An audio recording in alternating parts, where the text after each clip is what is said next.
1700 chilometri, 3 ore di volo o 16 di automobile, 3 frontiere e a scelta il transito per l'Austria o la Svizzera. Tutto questo per arrivare a Bad Pyrmont, città tedesca della Bassa Sassonia gemellata con Anzio.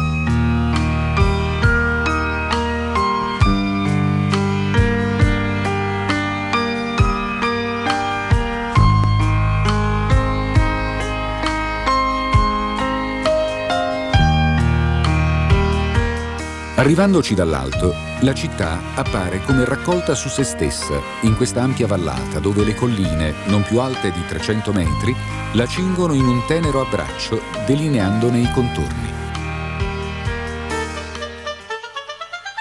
Già dal primo approccio, Bad Pyrmont appare in tutta la sua regalità acquisita nei secoli passati, per essere stata il punto di ritrovo dell'aristocrazia nord-europea e della ricca borghesia.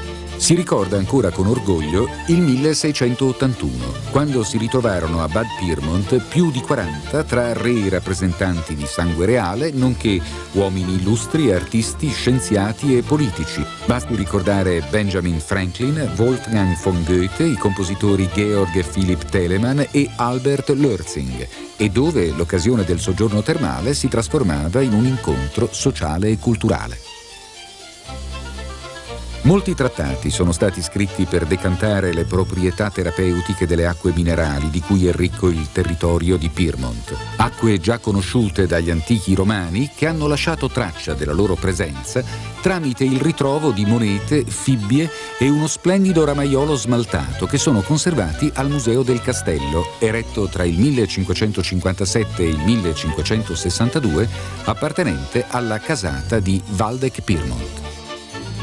Oggi il castello, completamente restaurato, è sede permanente di mostre e manifestazioni culturali che si tengono soprattutto nel cortile interno, in uno spazio appositamente allestito.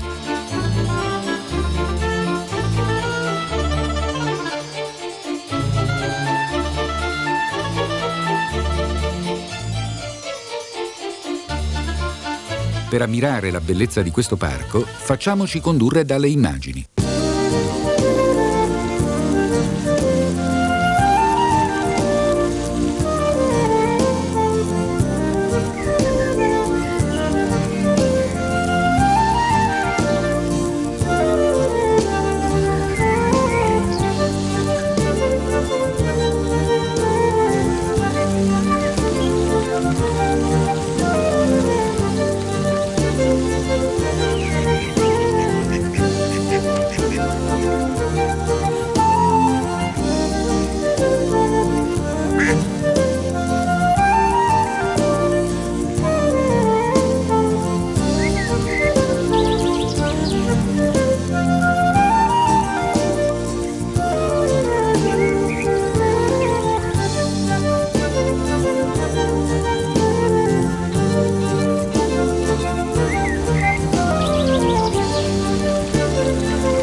Un particolare impreziosisce e abbellisce questo parco, giustamente famoso in tutta la Germania, il Giardino delle Palme. La loro presenza, situata nel punto più a nord dell'Europa, testimonia la mitezza del clima e la cura di cui sono oggetto e indica il grande amore di Bad Pyrmont per la natura e la sua salvaguardia. I grandi mutamenti sociali hanno corroso i contorni, ma non il nucleo, cioè la volontà di conservare, mantenere, proseguire per proiettare nel futuro il nome di Bad Pyrmont.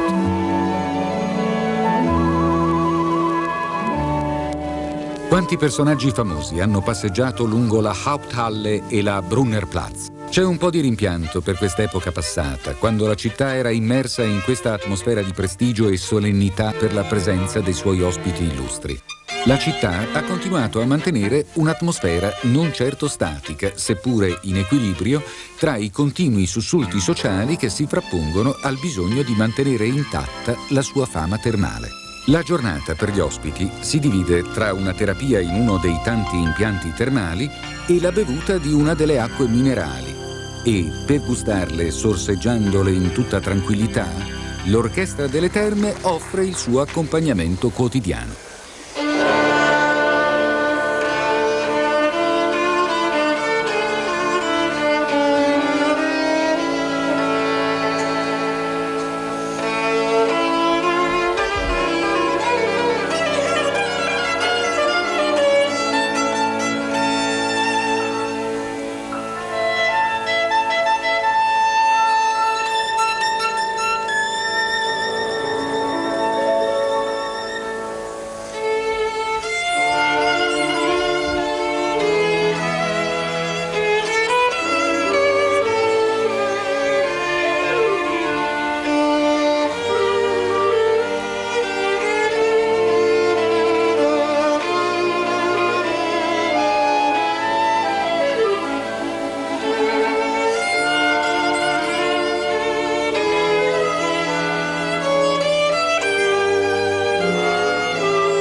Durante queste riprese siamo stati a nostra volta fotografati e un articolo sulla nostra presenza in città è apparso sulla edizione locale del Pyrmonter Zeitung. La sede del giornale è accanto al Palazzo Comunale, a ridosso della centralissima Brunnerstrasse, che per la sua riuscita architettura ha ricevuto nel 1978 il premio dell'Associazione Tedesca della Bassa Sassonia. La Brunnerstrasse, sulla quale si affacciano i caffè e i negozi più prestigiosi, è meta di passeggiate e shopping. Nel nostro girovagare per la Brunnerstrasse siamo stati spettatori di un insolito e folcloristico avvenimento. A completamento della struttura di un edificio, da noi è usanza mettere la bandiera. Invece, a Bad Pyrmont, dopo un discorso impreziosito da formule propiziatorie, si dispone sul tetto una campana di foglie e fiori adorna di nastri. Con la chiusura dei negozi, le strade sono diventate deserte. Gli abitanti sono rientrati a casa dopo la giornata lavorativa e gli ospiti si preparano per la cena. Facciamo ancora in tempo a fare un salto alla piscina coperta, a disposizione di tutti ma frequentata in particolar modo da giovani e bambini.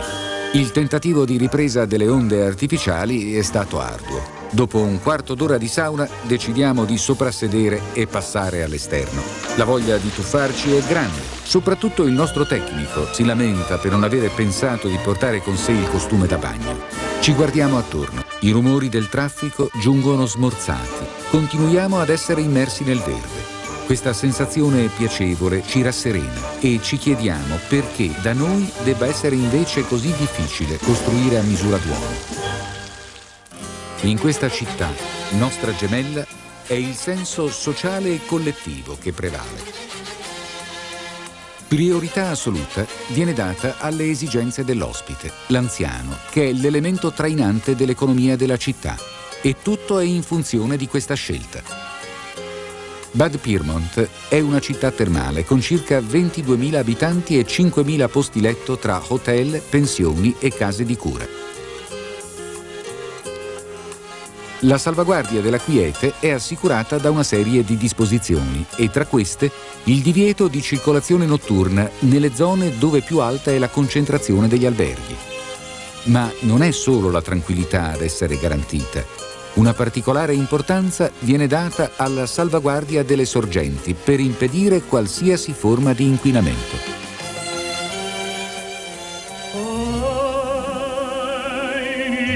Ein ganzes Herz